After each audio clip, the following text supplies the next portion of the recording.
Bonjour et bienvenue dans la ludothèque de la médiathèque de Vendenheim.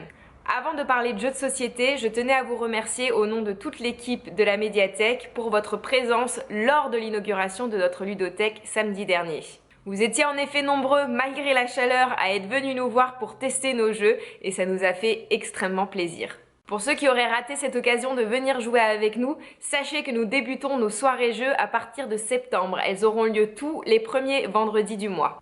La ludothèque ouvrira également ses portes de façon plus officielle à partir de septembre et je serai présente tous les mercredis après-midi pour vous conseiller et vous aiguiller. Le reste du temps, les jeux seront en accès libre aux horaires d'ouverture de la médiathèque. Et à partir de maintenant, je vous présenterai un jeu par semaine. Cette semaine, j'avais envie de vous parler de Cerbère, qui est un jeu pour les un peu plus grands. Il est recommandé à partir de 10 ans et je confirme qu'il faut au moins ça puisqu'il est un petit peu stratégique, il y a un peu de bluff et ce genre de choses dedans. On est en effet sur un jeu semi-coopératif, c'est-à-dire qu'on va s'entraider, mais pas que. Le but du jeu, c'est de monter dans les barques pour échapper à Cerbère.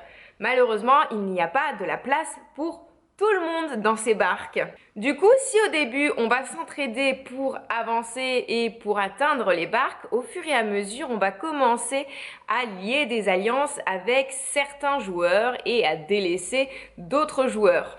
Car qui dit pas assez de place dit sacrifice. On aura des cartes en main qui nous permettront de nous faire avancer d'autres joueurs ou d'en reculer certains.